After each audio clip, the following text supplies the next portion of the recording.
Welcome, Nels Cline. Thank you for joining us on this episode of Richmond Sessions 2223.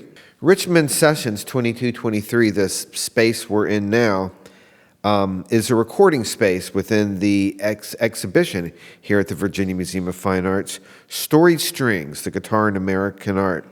And this exhibition includes 123 works of art, about 34 guitars divided into 17 themes, for those of you doing the math. The themes range from politics, gender, blindness, race, and ethnicity. Linking these themes is the premise that the guitar as a visual motif has long enabled artists and their human subjects to tell stories that otherwise go untold or undertold. But Richmond Sessions 2223, in turn, is a showcase for contemporary musicians like you to record songs that demonstrate the power of the guitar as a means for telling stories, invoking universal themes, and weighing in on myriad events. You were playing jazz with your brother Alex your twin brother, in the 1980s, weren't you? Well, before that, actually. Well, of course. Yeah, we were. We are identical twins. My brother plays drums. He's also a composer at this point for many years. But we started out as rock and roll kids. Sure. We started listening to rock and roll in probably 1965, 66, like so many others, but not because of the Beatles. We didn't like the Beatles because we thought only girls liked the Beatles. So, of course, what did we know? We were 9 years old, you know. But by age 10, we had selected our sovereign, in a way, rock and roll favorites, you know. So Alex was the Rolling Stones guy, and I was the Byrds guy. And moving forward into that's maybe 66, and moving into 1967, 68, we became, I could say with some confidence, rock and roll obsessives. And my brother started playing drums on a drum set owned by an elementary school friend named Pat Pyle, who was an excellent drummer. And I remember going to his house after school, and he played some snare drum exercises for us, and my brother Alex and I were grinning ear to ear. We just couldn't believe this experience, and that was pretty much it. We just wanted to play music. But I didn't have any ability to play guitar that young. I just wanted to, and it was really listening to Manic Depression by Jimi Hendrix, having heard that song, that I decided I wanted to participate in music, particularly guitar, for the rest of my life. With, I guess, only one exception: that dedication or that desire has never wavered in my case. So we explored rock and roll, mostly just making up stuff. I was never in bar bands or cover bands so much. We did have some cover song action in junior high school in our band, but mostly it was about jamming out and droning and making sounds, Sure. Extemporaneous sounds. That's what led us to so-called jazz in maybe 1971. And then we just explored it together in various situations, starting right around 1971, 72, when we started high school. And so I think between what we now call fusion, which we were calling jazz rock or electric jazz at that time, and progressive rock, so-called, our exploration of that sort of endeavor and of those kinds of compositions and timbres and compositions involving improvisation, areas of free improvisation, areas of playing over chord changes, began around that time. And then now everyone thinks I'm a real jazz guy, but I'm not. I'm just kind of a jazz guy. Well, for those watching, this may not be news, but just to give a little rundown, among the projects, I had to narrow it down, or else I would be listing your resume for the next hour. But the Nels Cline Singer, the Nels Cline Trio, the Nels Cline Four, and from Thurston Moore to Henry Kaiser to Julian Lage, Mike Watt. I did not know, by the way, you were in Firehose, or you did a little recording with them. I was on about a minute of their last album. Okay. But that was the beginning of my association with Mike Watt, who's really quite a hero of mine at the time as being a big Minutemen fan. The Minutemen had a big impact on my, I guess I'd say, resuscitated interest in rock and roll.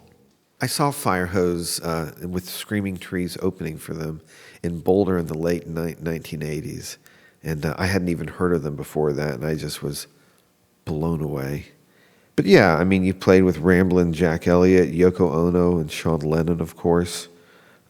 Martha and Rufus Wainwright, Tedeschi Trucks Band, to Joel Harrison, who was here sitting Right. exactly where you are just a few weeks ago, to your partner, Yuka Honda, with whom you perform as CUP. And of course, perhaps about it, most well-known, Wilco. So you span genres. This exhibition that this program is part of addresses the communicating and expressive potential of guitars. What does it mean for a guitar to express or to communicate in your mind? That's a pretty wide-ranging question to answer, but one I'm really happy to try to answer, because I think that what captivated me about the electric guitar to the point where I wanted to play it for the rest of my life was the expressive power of Jimi Hendrix's guitar playing on Manic Depression. Having heard it on AM radio one Saturday afternoon, Alex and I knew that it was that Jimi Hendrix record. We'd seen the album cover but hadn't heard the music yet. We just knew it was that record, and we just started literally jumping up and down with excitement because of the overwhelming musical interest, yes, but expressive power of the entire track. But when Jimmy starts his like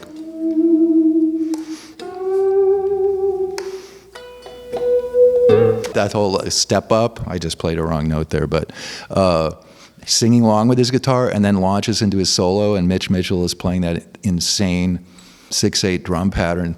That was it. I felt I was being jolted by electricity, but kind electricity, not deadly electricity.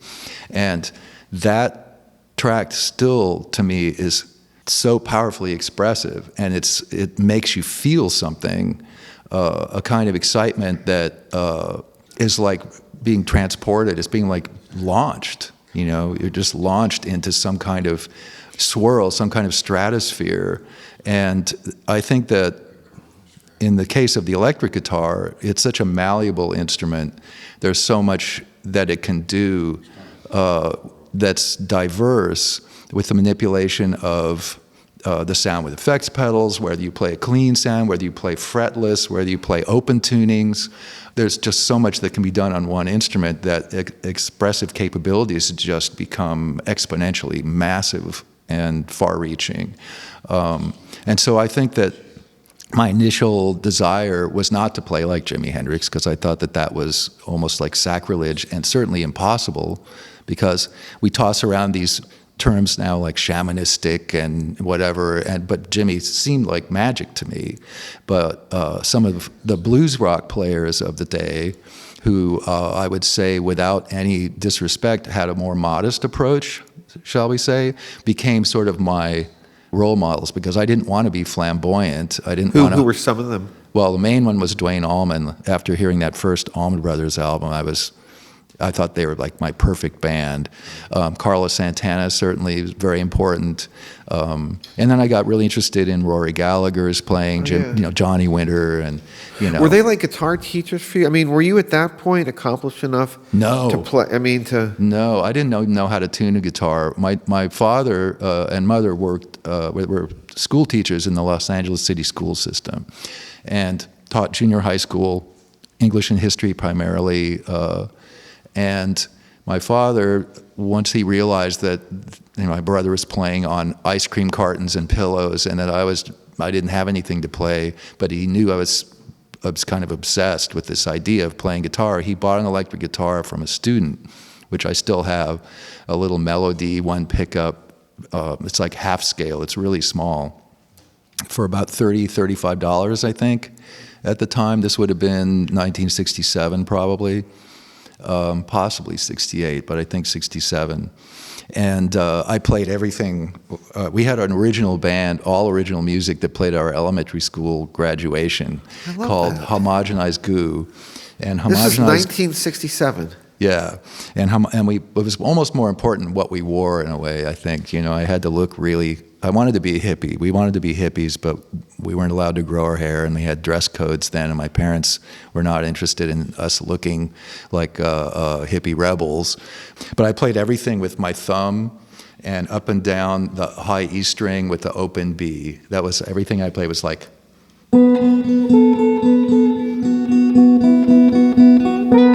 Maybe one finger, two. That's all I did was song. So we played 3 original songs at our graduation: Flying Frogs, Nonstop Chicken Flight, and Chewing Gum Mines. And I sang. But my brother was accomplished early on. He was always good, in my opinion, and it seemed easy for him. But it wasn't until junior high school that we formed a band with another guitar player named Bill Watts, who could play really guitar, like Eric Clapton type guitar. Like he had a very Clapton sound, even though I think Terry Kath from Chicago was his favorite guitarist at the time. So it was standing next to Bill Watts where I started to, realize like, oh, that's that riff that Johnny Winter plays, or whatever. But I still played everything with 2 fingers all the way into high school. It was all, and I still kind of do. If you watch me play with Wilco, I play like, if I want to really get around, sometimes I just like, I could do it if I had to now. But when I'm up high, because my ring finger is weak, if I play like pinky and first and second finger, not that much. A lot of rock players, they do their note bends with the 3 fingers put together off the ring finger like this. But I can do it with my middle finger probably more accurately. And I like my pinky vibrato, so I do that a lot. Nels, you spoke a minute ago about swirl and stratosphere. Could you play us a portion of a song or improvise even to give us, I know this is a very wide-ranging question, a little bit about how one might express that? Okay, well, let's see.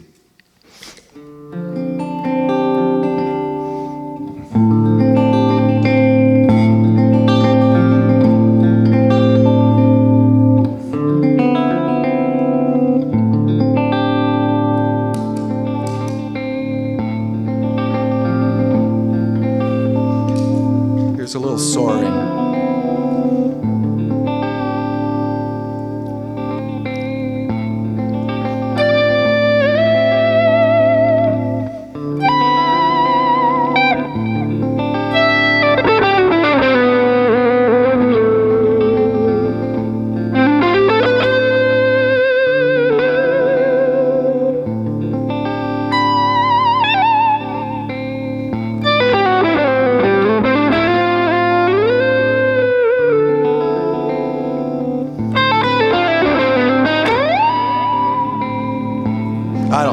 Soaring and stratosphere. I hit a lot of wrong notes, but so I had a little, creamy distortion here, and that created more sustain. And then, so that means if I go up to these higher notes, and then I might be able to hang on to them a little longer. And so it's then not just about the range, which of course, if we say soaring and stratospheric, then you think of upper register, but doesn't have to be.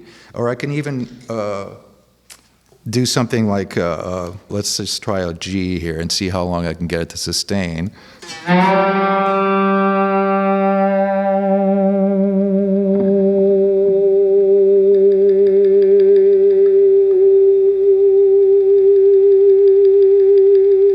So controlled feedback becomes one of my big things, which I do a lot with Wilco, and it's a lot of fun.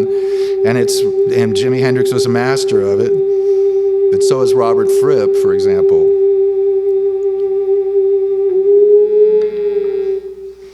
So, what kind of things? Is there any way to narrow in a little bit more about what kind of sentiments and what that a guitar can express? Well, if that's not too literal an approach. Perhaps. I mean, for me, a lot of I'm an emotional player, I think, and even composer sometimes. Sometimes I write for I guess, novelty of certain strategies of improvisation, but and quite often I write to feature the musicians I'm playing with in a way I think that showcases their abilities, and then we improvise together and we all compose together. But a lot of times for me, the emotion of music comes from not just melody, but from harmonic information. And as Western musicians, we're quite often attuned, or Western listeners, we're quite often attuned to modality. So in the old days, allegedly, if you had, let's say,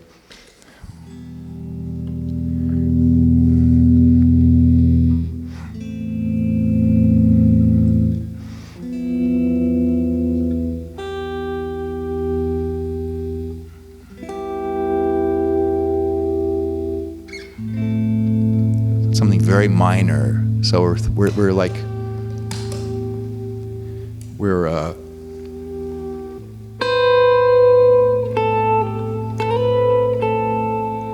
so we think of this maybe as sad or poignant.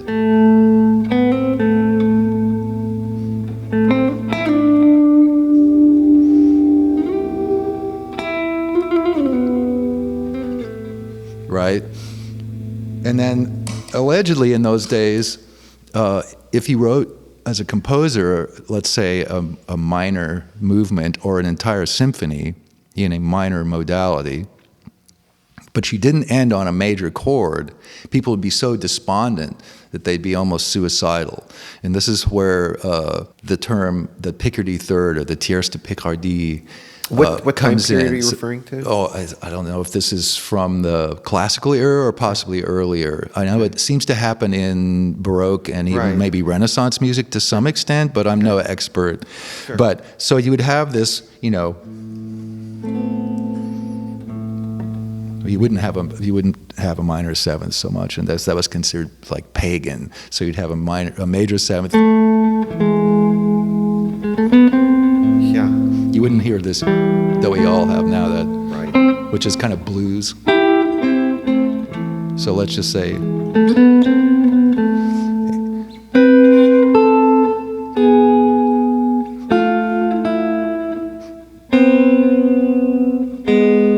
And then the tierce de Picardie. Sudden appearance of the major third. So we're very attuned to modality. But today, you could have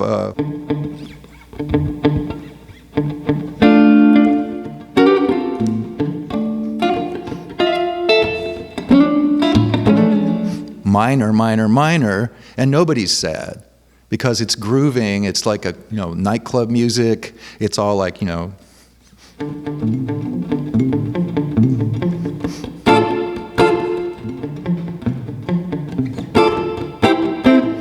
Nobody says, "Oh, that's such a sad song. It's in a minor mode." So, I think of my emotional connection to a lot of music as relating to the harmony. So, for example, in a song, like one of my songs called Hairpin and Hatbox, it was on the Lovers record. It's kind of a jazz composition. So it's really messing with modality in a way that a lot of jazz songs do. So it's like...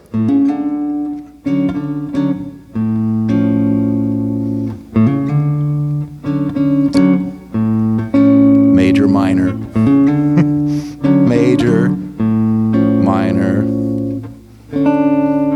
could be either one.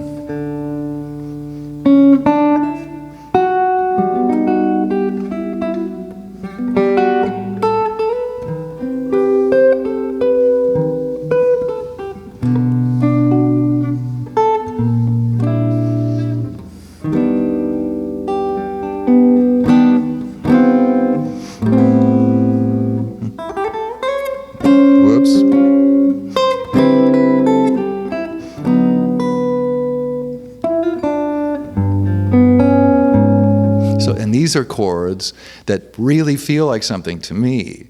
And so I think about the harmony so specifically, but not always theoretically, because I want to have this effect when the chords change. And so that's how, when I listen to something, particularly maybe a great example besides jazz compositions by, say, Duke Ellington or Billy Strayhorn or whomever, the Impressionist composers, Debussy, Ravel, Satie, Fauré, Duruflé, to some extent, I guess, Miod, send me, because the harmony just, for example, was before the Impressionist composers, I don't think anyone wrote pieces that had the same voicing, and that which you hear all the time now. So if I give a pedal point of just say low E because it's easy.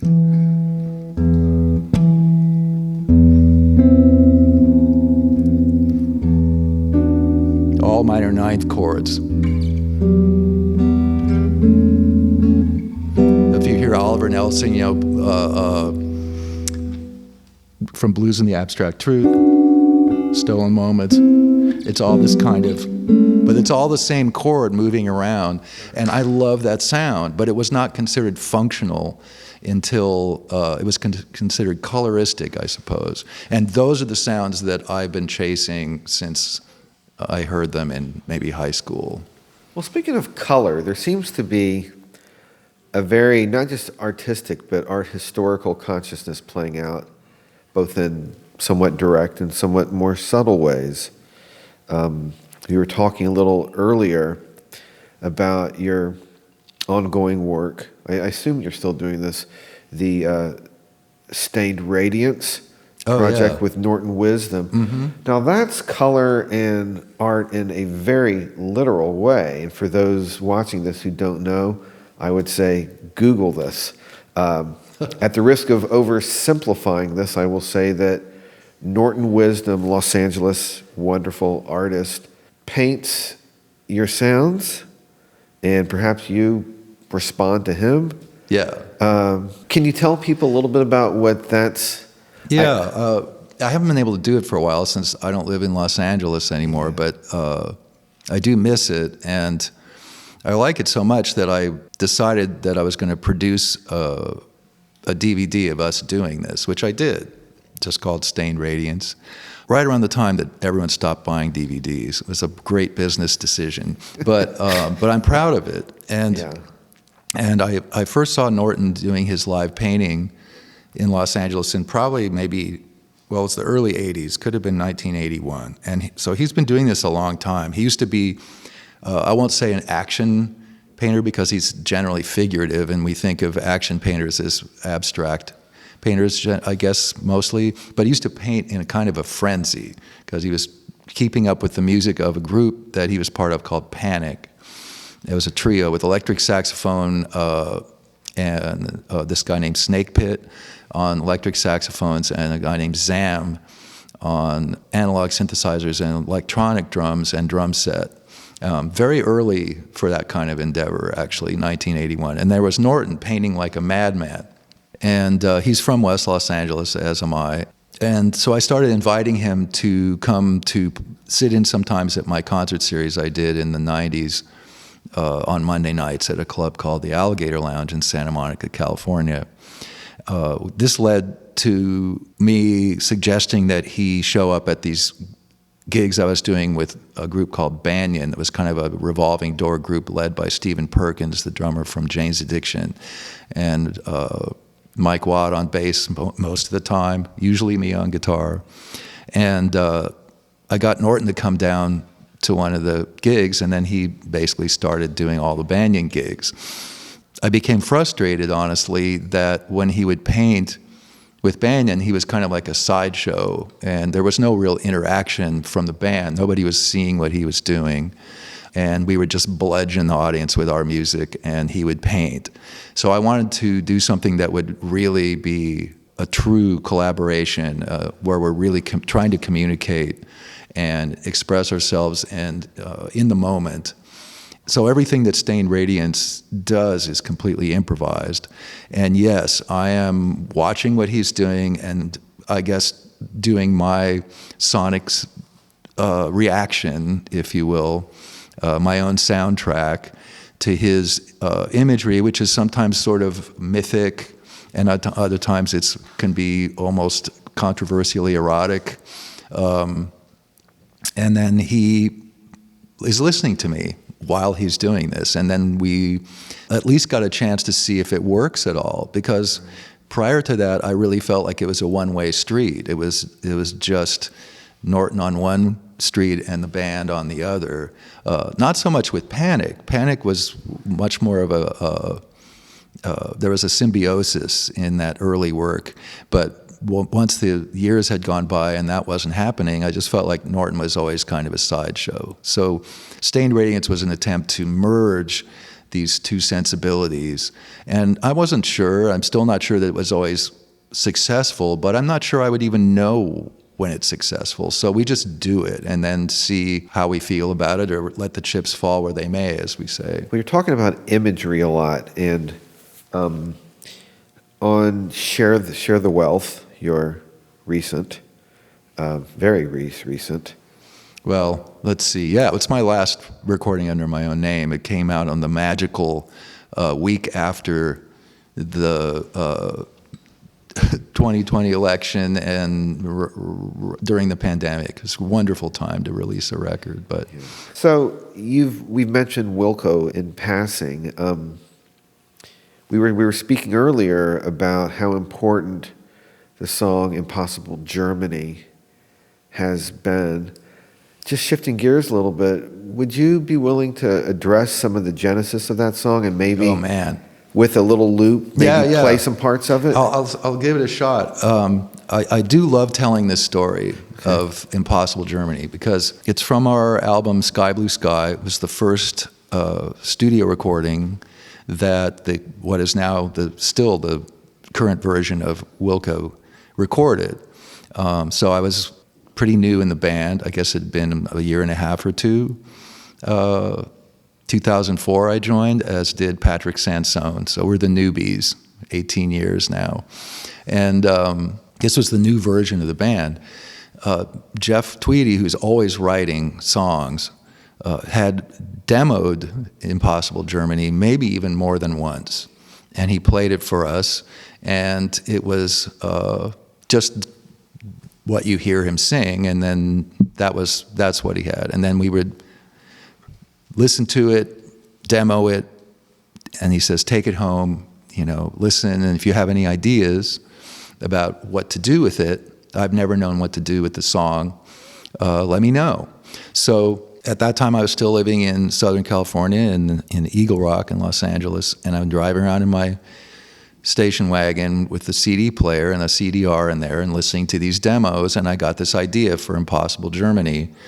And my idea was based on a song by Television, one of my favorite rock bands of all time, from their second album, Adventure. It's a song called The Dream's Dream, which is a really wonderful last track on the album with a nice long instrumental coda. It's almost no vocals. There's a little tiny bit of a song, and then it goes off into this beautifully arranged instrumental.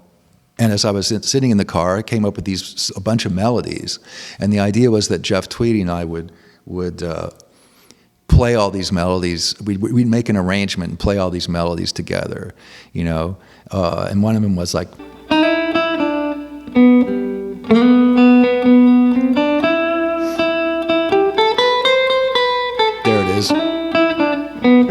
that was one. And then the other one was, and then there were probably about five more, but after I showed Jeff two of them, because my idea was that we would do the same thing. He would sing Impossible Germany, the song, and then we would have this long coda, all worked out guitars. And so he after the first two, he said, how many more are there of these? And I said, well, I've got a couple more. And then he kind of drifted over to where Pat was sitting at his keyboard. And I don't think Pat had played guitar with the band hardly at all at that point. and he's a fantastic multi-instrumentalist guitar player. So Jeff and Pat started dissecting the two melodies. This melody,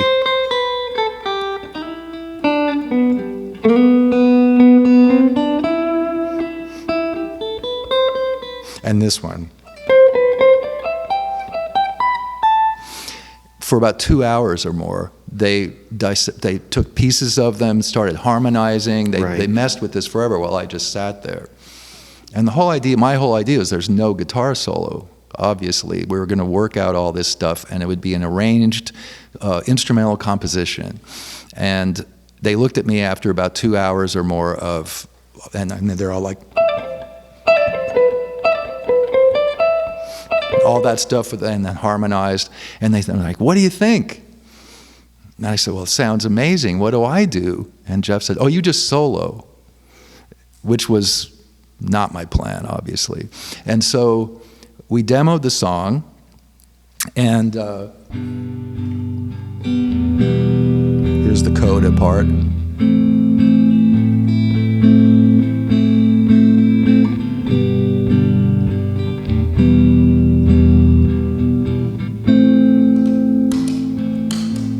So on the demo, I played, let's see if I got it. Almost.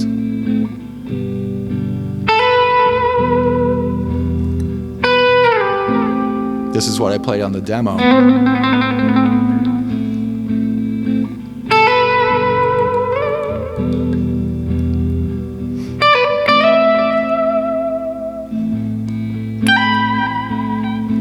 It's not in time, sorry, bud.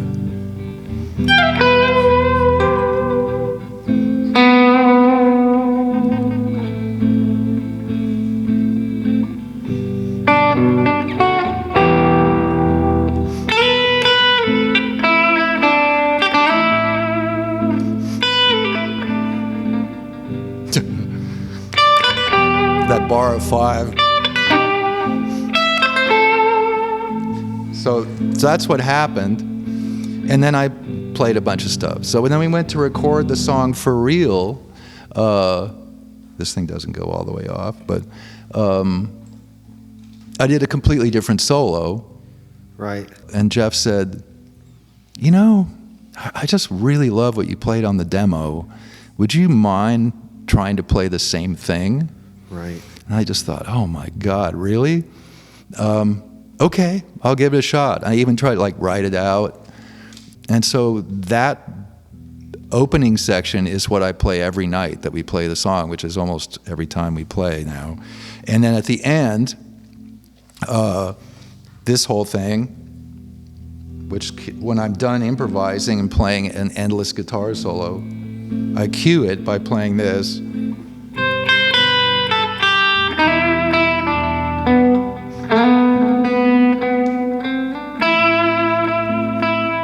Bar of 5. Maybe.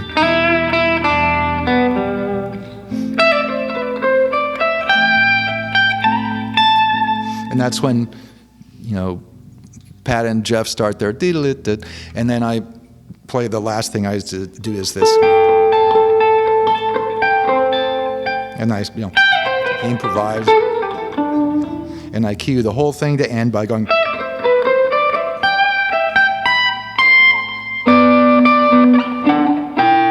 So all that information was on the demo, and we recreated it. And I think this says something to me. And of course, it changed my life because people ended up really into this song. And we had no idea that anyone would pay attention to it at all. The first time we got the sort of reaction or the info, we were in Spain, and I think it was really early in the set. And the people in Barcelona were losing their minds and going, ole, ole, ole, and doing all that stuff. And we're looking at each other like, what? Yeah. But I think it speaks to Jeff Tweedy's acumen and sensitivity about something that resonates with him will potentially resonate with people who love Wilco, with his audience, we should say, maybe. And I would never have imagined that I'd be playing the same thing as on the demo until he asked. Because to me, it was just going to be improvised every night differently. Sure. It's become a thing. I kind of like to think of it as potentially exhaustible, so we don't do it all the time, because it's this kind of a weird blessing and a burden all at the same time. Every show I've been to, you've played it. I know. We're going to try to do residencies next year wherein we don't repeat a single song. So Really? So maybe we do 3 nights somewhere. We've done it before. We did 5 nights, I think, somewhere once where we didn't repeat a single song. Right. So those people will not hear Impossible Germany every time because we're only going to do it once out of 3 shows or whatever. But generally, yeah, it gets played. It's in the set. I noticed your hybrid picking in Impossible Germany. Is that just something you just do with every song?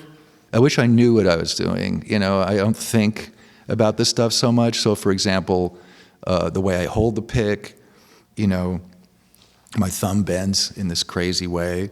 It's kind of like, do you ever watch Gatemouth Brown play? And he would There's play a with picture there's a picture of him in the catalog for this show. And he's like, with his finger like, actually a lot of blues guys, now that I think about it, they have their hands in bizarre positions, and so do I. I remember going to a guitar seminar when I was, I think, maybe 18 years old, maybe 19, and my parents got master guitar and master drum seminars for my brother Alex and me at the first year that the Dick Grove School in the San Fernando Valley existed. And so all these famous jazz guitarists primarily came through, and there were 5 of them.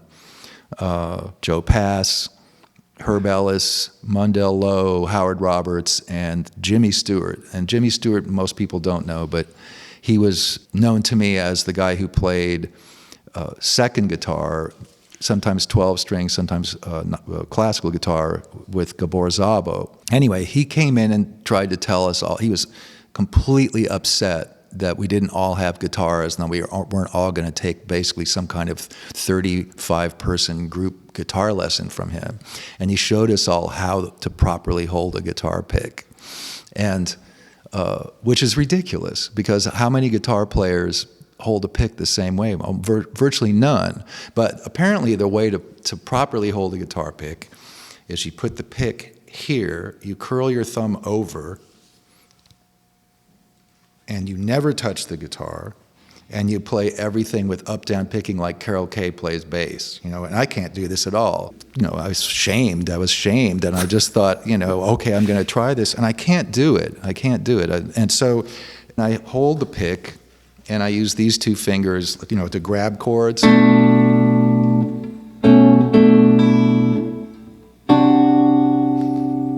Or I do lots of, with this middle finger, I'll take on the high E string anything that's kind of further away, so I don't actually always bother to move the pick further away. I just use my middle finger and nail it out that way.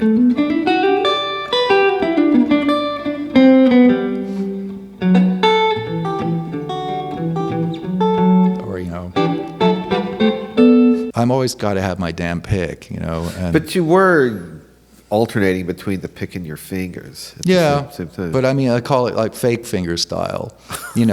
Like I really want to be able to do like what Ralph Towner can do, but Ralph Towner has complete classical technique and obviously no pick, no plectrum, and be able to get those like amazing, like all that kind of stuff. Man, I don't know. But you can't do it all, apparently, even though I still think I should be able to.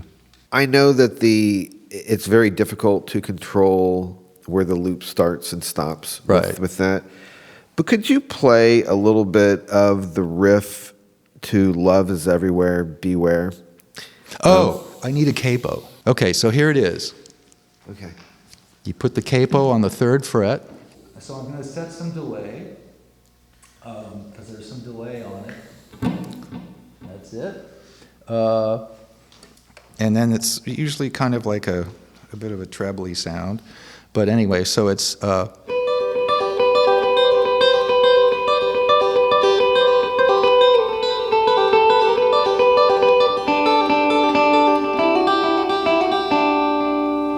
that's it. So I can't do it without the capo because then we don't get that open G that's like, there's the open G.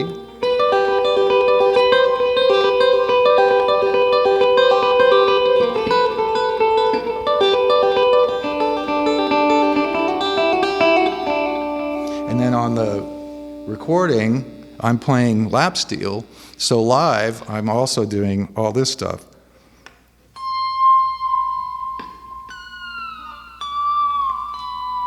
I'm doing all this and then trying to do them both.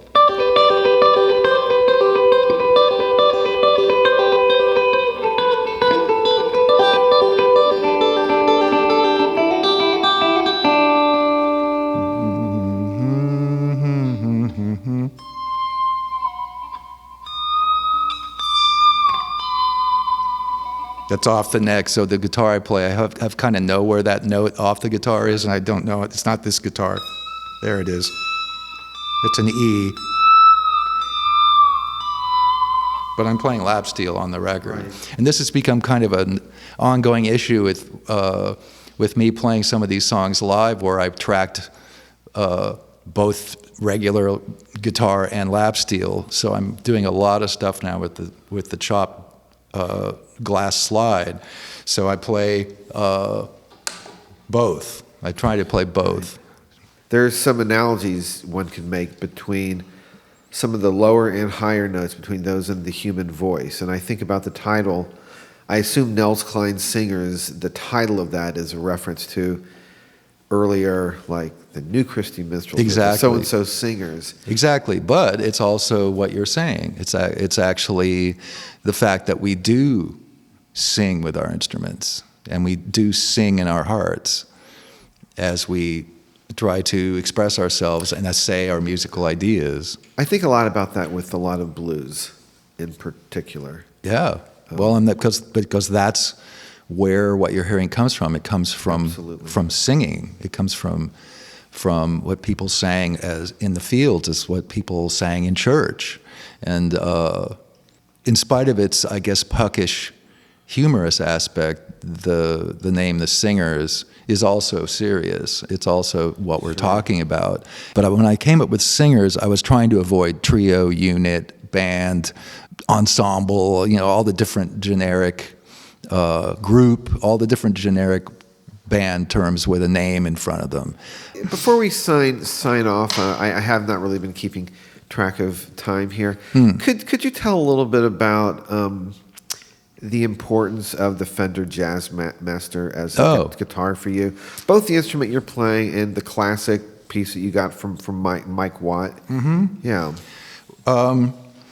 I think that my original interest in these guitars stemmed from my love of the band Television, and seeing that Tom Verlaine on that beautiful photograph on the inner sleeve of Marquee Moon by Robert Mapplethorpe. They're all sitting looking like youthfully perfect and delightful in their loft in New York City somewhere.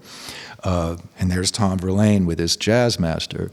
And these guitars were not coveted, would be the understatement of the century, when I was growing up, and I saw myself as just a Gibson guy. Like everybody that I loved except Jimi Hendrix played Gibson electric guitars and Les Pauls generally. And so I wanted one. And I realized when I played one, because there was no vintage guitar market back then, that a brand new 1971 Les Paul, which I was going to try to get in 1971 when my father inherited some money and was going to finally get me a really decent guitar. I had 3 Japanese guitars of not great quality prior to that. So I ended up with a 335 that I still have. And so the 335 made me think of Freddie King, Alvin Lee, BB played a 345 and 55, as did Jorma Kaukonen from Jefferson Airplane. These were the guys that I was thinking about with guitars. Well, here I am now in 79 probably, and Marquee Moon had already been out for a while, but I wasn't interested in rock and roll so much in 1976, 77, when television were really happening for their first go around. And it was when I heard that record and saw that guitar, I just thought, oh my God, he's playing a jazz master, weird.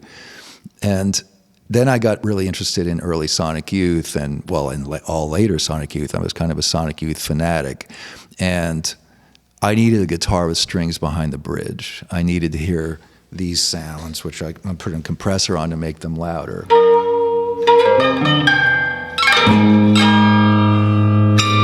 know, all these kind of sounds, which when you're open-tuned as well, can be really like marvelous. And if you hear me play, even lead guitar, if I'm playing some heavy kind of rock thing with Wilco, if we're playing like Out of Sight, Out of Mind, and it's like, you know,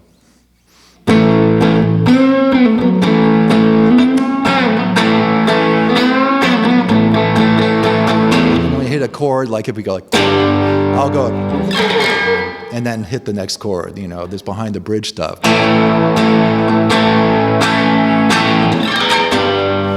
And I just can't get enough of that. I looked in sometime in probably around 1984, I looked in the recycler, which was kind of like early Craigslist, for either a Jaguar or a Jazzmaster, and I didn't really know the difference. I could see that the pickups looked different. And I bought a Jaguar from a guy for $325 that I still have as my main guitar for years, 66 Jaguar. I picked it up and immediately I had never held one. I immediately loved everything about the feeling of this Jaguar, the shape of the body. Now we call it offset. I don't know who came up with this term. It seems relatively recent to me. And I had my strings behind the bridge. I had the original bridge, which is very difficult for people who play as hard as I do because they have those threaded barrels and you hit it hard and the strings all fall right off the thing. And then when I was going to go out and play on tour with Mike Watt after recording on Ball Hog or Tugboat with my Jaguar, I really was still thinking about Jazzmasters because I found out that the Jazzmaster has extra string length, so it's just a lot more string tension, or a little more string tension, even though it has one fewer fret. So, and I thought, well, this will probably be able to withstand my attack, a Jazzmaster. And at my concert series that I mentioned earlier at the Alligator Lounge, one of the people who played frequently at it was the great guitarist in Los Angeles named Joe Baiza from the band Saccharine Trust, Universal Congress of, and the Mechalodiacs. And Joe was pretty famously, in my mind, a Stratocaster guy, and that's his sound. And he wasn't playing a Stratocaster, he was playing a black Jazzmaster. And I walked up to him and I said, Joe, where's your Strat? Where'd you get the Jazzmaster? And he said, well, that's Mike Watt's. He just loaned it to me. He had it, and my Strat's being refretted, so I needed a guitar, and he loaned me this guitar. And I was like, what? So before we left on tour in 1995, I asked Watt if I could borrow the Jazzmaster because I really needed something that could withstand what was going to be, I guess, a pretty rockin' attack, and still have the strings behind the bridge, the shape. And so he said, you can buy that guitar from me at the end of the tour. I don't need that guitar. And I'll sell it to you for what I bought it for. He bought it at Guitar Maniacs in Tacoma, Washington for $800. I thought it was a 1959. That's what everyone said it was, but until a few years ago, I found out it's actually early 1960. So I took the guitar out on tour, bought it from him, and realized on that tour that it not only was going to withstand my brutal attack. I had to put, in those days, we'd put Mustang bridge on as the barrel with just one slot instead of threaded. And then you just have to shim the E strings to get the radius closer. It'd just take pieces of cardboard off the string packet and just fold it up and stick it under there. But it also has these pickups that sound magnificent, even though they hum like crazy. It doesn't have all the billions of tones that the Jaguar has. The Jaguars are kind of magical for all the amazing diversity of sounds that you can get with all those confusing switches. And so it just became my my main guitar. And then when I moved to New York, I bought this one. And so they're my main two guitars. Nels, before we go, could you say a few words about the pedal on the table and maybe take us out with some music that... Let me make sure I'm in tune. And the pedal shows on the its full table expressive is a range. looping device. It's an imitation of the Electro-Harmonix 16-second digital delay. It doesn't quite work like the original. It's a lot smaller. I first became aware of the 16-second when Bill Frisell showed me his, and we were touring together in 1985 with Julius Hemphill. And so it's always recording. Even this one is, even though it doesn't quite work the same way. If I'm playing something, and let's show what happens when you hit a pedal that detunes the guitar, because this is really fun. I'll turn the, and it can get very percussive. Chord clusters.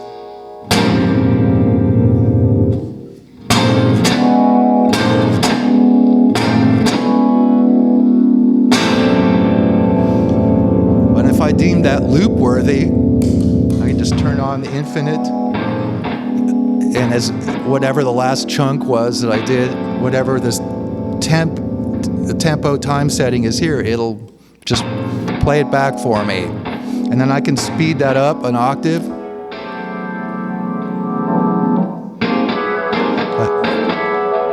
Crucially, I can run it backwards because I'm 60s psychedelic guy.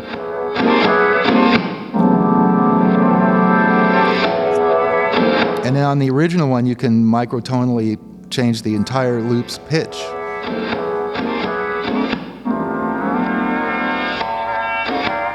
But this one doesn't quite do that because now it's only taking the last tidbit.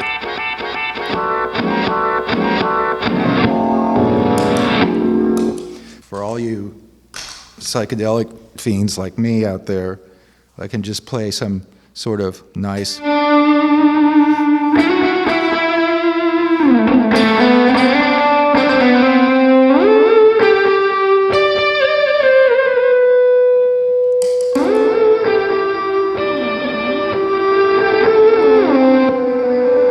I never tire of reversed guitar sounds. You don't have to flip the tape over, you know.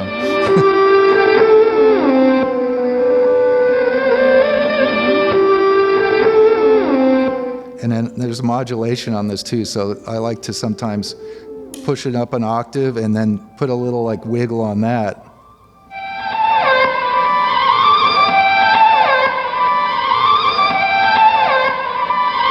And then if I want, I can non-destructively, and this is the way the old one works too, I can drop other sounds into it. So maybe I'll drop some detuned sounds into it just to ruin the vibe.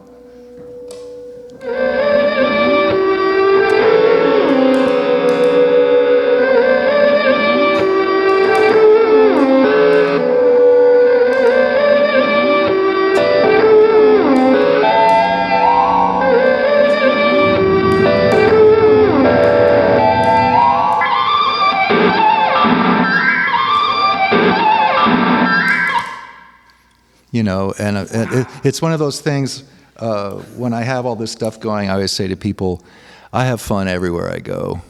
You know, I just can entertain myself endlessly with the simplest and sometimes slightly more complicated things. Nels, I was about to say that you have a great job, but I feel like us in this room have a great job being able to share this with you. You didn't get to see what this does. Oh, yeah. Which is actually, it's kind of a one-note Hold thing. that for the camera. That's... Oh, yeah. I found this recently. I've lost touch with Alistair Milne, but he made this for me when he realized that I was doing things like using a spring, you know.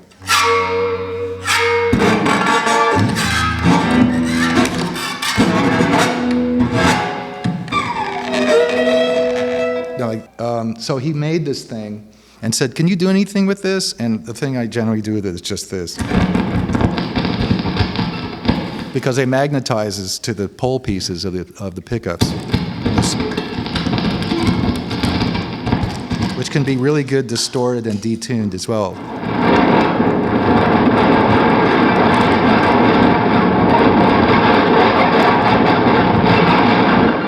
And then the handle even is useful because it's got windings on it.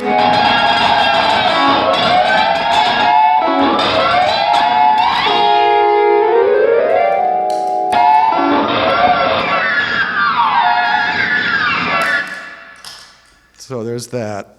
And why do I like these sounds? I think it's because of what we were talking about all this time. To me, they're expressive, and I don't know why I think they're beautiful and compelling, because I know that they're probably nightmarish for many listeners. But I wasn't trying to be novel, or I know it can come off as gimmicky, but I really want to expand the expressive capabilities of the instrument. And then if you want to change the sound of the guitar without pedals, you can always just put clips on here, for example. And now we're sort of like walking into Harry Partch territory. Although I'm not really concerned with how many ways to divide up the octave like he was. Certainly the timbral, beauty of Harry Partch's music and a lot of microtonal music is inspiring to me. So if I do that and create a loop, turn it down, and we have something that, I guess sounds kind of otherworldly and haunting. And then I could play, let's retune this pedal.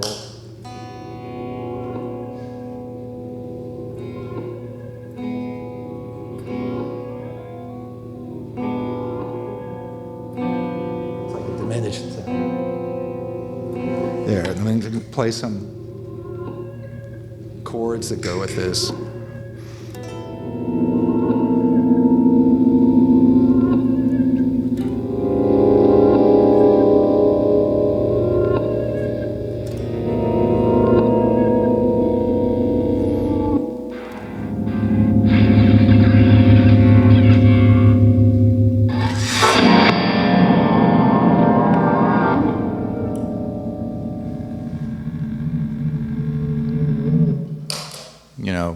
I could do that all day. But I'll leave you with this, just a little ballad called You Noticed. Maybe a touch of Blue and Green by Miles Davis, even though people say Bill Evans wrote it.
Nels Cline, thank you so very much for joining us today. Thank you all for tuning in. Have a great day and see you next time. Thank you so much, Leo, and everyone. It's a real honor to be here. Thank you. It's an honor to have you here. Thanks.